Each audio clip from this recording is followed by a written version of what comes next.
Cette émission est conçue et réalisée par des membres de la communauté avec l'aide de Cogeco TV.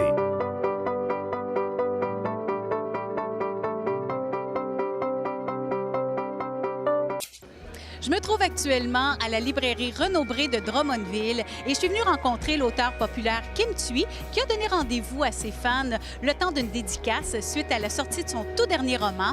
Allons la rencontrer.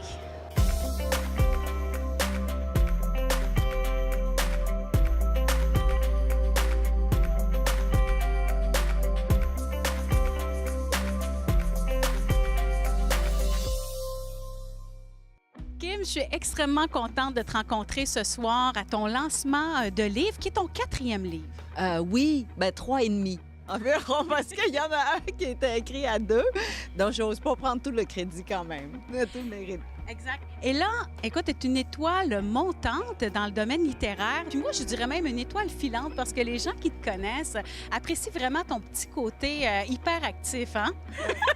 Mais je suis pas une étoile montante, on se trompe. Je suis un électron qui s'est détaché de son noyau, qui a perdu le champ magnétique là, de son noyau. Puis là, il est parti partout. Alors, pour ceux qui apprennent à te connaître, est-ce que tu pourrais nous dresser un petit peu le portrait, le portrait de ta carrière d'auteur? Ah, mon Dieu! Je sais pas. Oui, je m'amuse avec les mots. Mais tout ça, ça a débuté avec Rue. Ah oui, c'est vrai. J'allais dire, je m'assois, je mets les mots ensemble, puis en fait, vraiment un mot à la fois, parce que je les aime beaucoup, les mots, donc ça... Mais Rue, non, c'était pas supposé d'être un livre, vraiment parce que je m'endormais beaucoup au feu rouge et que là, pour rester éveillée... Bref, un des trucs que j'ai trouvé, c'était de m'asseoir et écrire, et ça a donné Rue, qu'un ami a envoyé, un ami, André Dupuis, le producteur, là, il l'a envoyé chez mon éditeur, mais je l'ai même pas fait moi-même. Oui, c'est grave, hein? Je suis vraiment une fille chanceuse. En tout cas, la loterie, là... non, si on devait personnifier le mot « chance », mais moi, je crois pas à la chance, je crois plutôt au travail et à la bonne étoile. Et quand on dit que tu es rendu à ton 3e roman, c'est quand même quelque chose parce que, écoute, tu connais un succès fulgurant. Oui, mais c'est des tout petits romans que vraiment un auteur normal aurait écrit un livre au lieu de 3.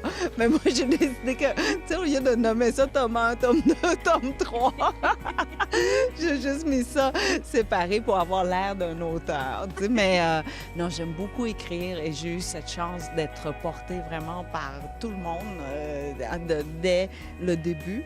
Et puis après ça, d'avoir la maison d'édition qui est très active sur la scène internationale. Donc, ils ont réussi à aller vendre le livre dans 25 pays maintenant. Et puis au Québec, je suis portée par les lecteurs québécois. Je ne sais pas qu'est-ce qui s'est passé, mais on me porte. Oui, on t'a adopté vraiment. Ou peut-être que justement, je suis un peu légère. Donc, c'est facile. On se lance le ballon, puis là, je passe d'une ville à l'autre. Et j'ai la chance de venir ici à Drummondville pour la première fois. Wow! Oui! Alors, on souhaite la bienvenue à Drummondville, Kim. Tes histoires sont toujours très touchantes. Hein? Il y a beaucoup de vécu, il y a beaucoup de belles histoires à travers ça. Tu veux toujours imprégner les gens de certaines leçons de vie, hein, pour ne pas faire de jeu de mots avec ton petit dernier. Cette fois-ci, tu voulais imprégner tes lecteurs de quelle essence?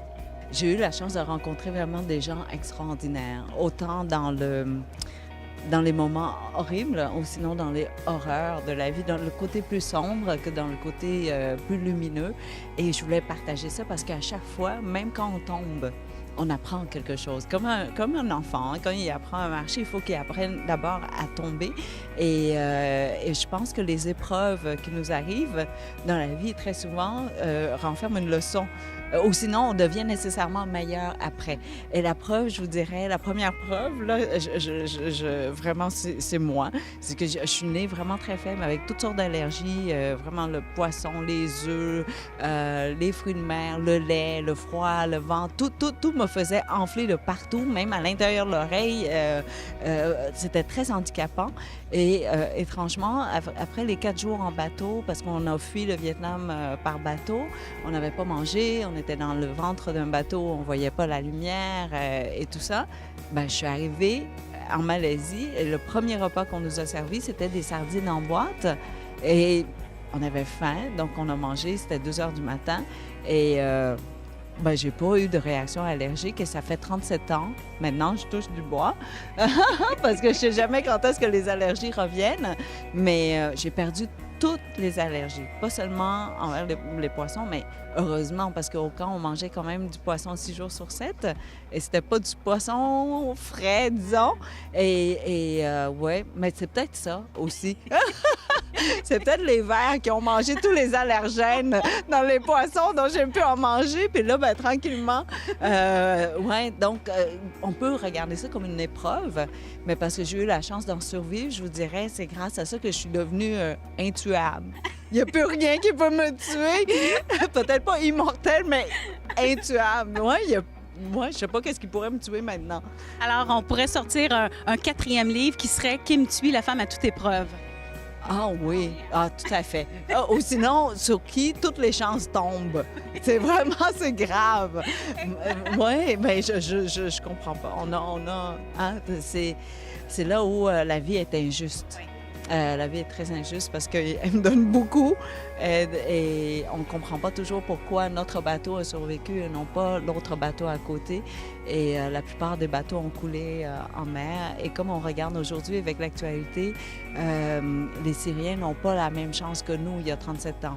Et ça fait pas si longtemps, c'est dans la même vie. Hein. J'ai eu le temps de passer par cette épreuve et puis aujourd'hui de voir un autre peuple traverser exactement la même chose. Et si on regarde justement aujourd'hui la chance qui t'habite, parce qu'on s'entend, là, tu obtiens un succès fulgurant. Tes livres, ils sont traduits en 25 langues. Hein? On s'entend que c'est quelque chose de peu commun. Et tu parcours la planète même pour faire la promotion de tout ça.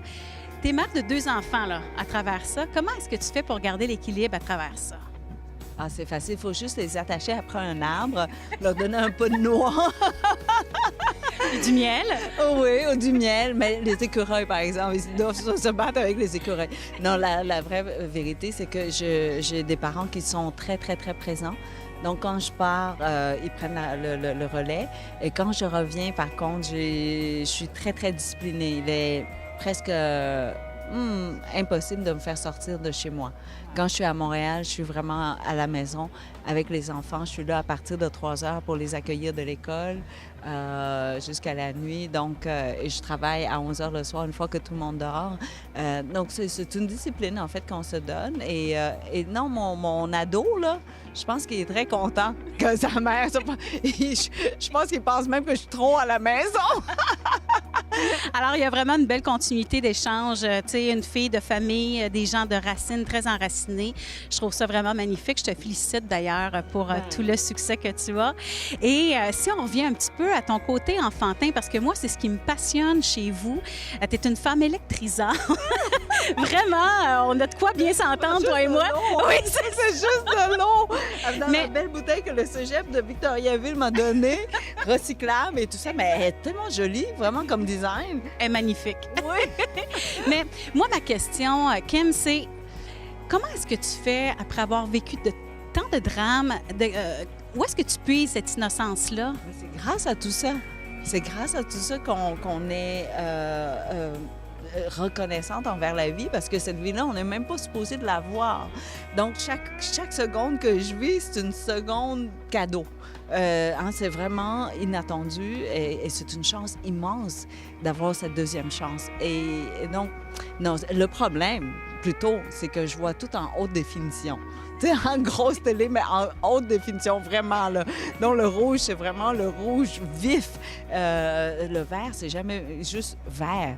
C'est un vert électrique, par exemple. Donc, parfois, il faut même que je pense, ma mère me demande peut-être de mettre un petit peu de verre fumé, là, pour ne pas trop m'exciter devant la vie comme ça.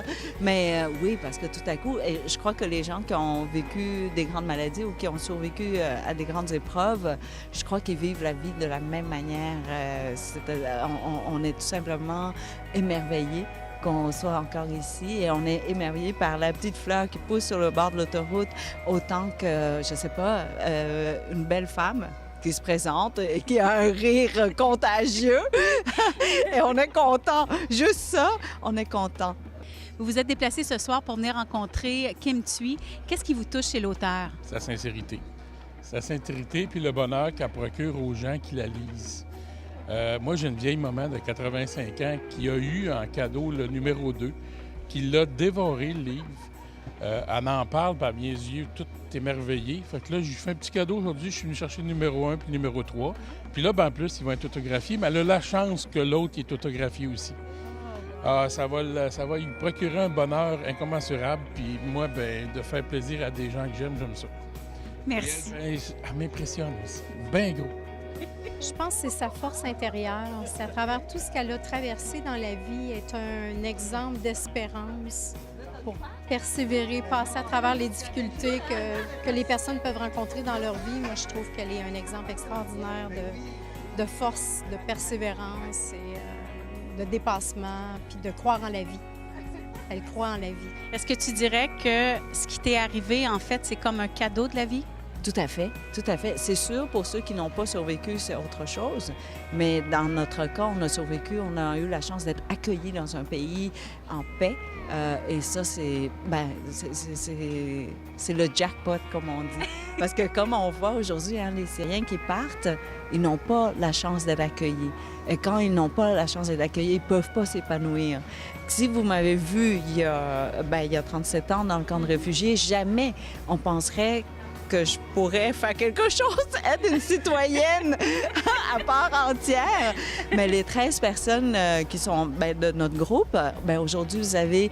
ce sont des gens qui contribuent énormément à la société. Vous avez un dentiste, un actuaire, un informaticien, un doctorat en statistique et tout ça. Bon, bref. Mais si vraiment, même moi, quand je regarde la photo de nous, je ne nous aurais pas choisis. Parce qu'on ne voit pas le potentiel. Un peu comme on regarde les réfugiés aujourd'hui. On pense qu'il n'y a pas de potentiel.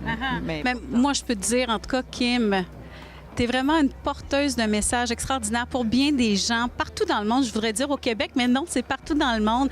Une femme qui est capable plutôt de mettre, le point là, sur l'essence unique de chaque personne, puis de mettre un gros S au mot sens, à toutes les petites péripéties de la vie qui nous arrivent. Vraiment, t'as une plume magique. Et là, je te surprends un peu, mais j'ai su que tu avais coécrit une chanson avec ton ami, et agent Alain Labonté, qu'on connaît bien. Il écrit merveilleusement, okay, de un. Alors, lui, il a écrit, je ne sais pas, des dizaines et des dizaines de chansons. Et moi, j'ai même pas de règle pour différencier deux instruments dans une chanson. Vraiment, quand il y en a plus que deux, je suis mêlée. Et là, Alain a juste dit, ah oui, je suis en train d'écrire une chanson et tout ça, il m'a envoyé, puis tout ce que j'ai fait, c'est envoyer des images. Mais je ne sais pas, le piétage. J'ai appris ce mot-là d'Alain, mais je connaissais pas le mot piétage avant de commencer. Donc, comment écrire une chanson sans connaître le piétage? Mais oui, j'ai participé à juste faire la cheerleader derrière lui, c'est tout. Écoute, je pense que tu as participé un peu plus que ça et c'est les gens qui auront la chance d'écouter cette belle chanson-là qui sera interprétée par Bruno Pelletier. Quand même, hein? J'ai choyé, hein? Mais ça, en se laissant, Kim, est-ce que ça veut dire que les gens pourraient apprécier ton cœur à travers tes chansons pour le futur? Il faudrait que je commence par savoir comment compter le piétage. Et une fois le piétage. Oui, mais là, Alain, il me dit je comprends pas ce que tu veux dire par la. T'es vraiment magnifique, Kim. Écoute, je te laisse. Merci beaucoup d'avoir pris ce temps-là aujourd'hui. Et là, il y a des gens, il y a des fans qui sont venus te rencontrer pour vraiment que tu puisses dédicacer leur livre. Merci encore une fois. Tu es vraiment une vague de fraîcheur, Kim. Ben non, je resterai là toute la soirée. On va prendre un verre. On va prendre un verre. Mais elle boit juste de l'eau, fait qu'on va boire de l'eau. Pas grave. L'ivresse vient avec l'eau aussi. Exact. Merci.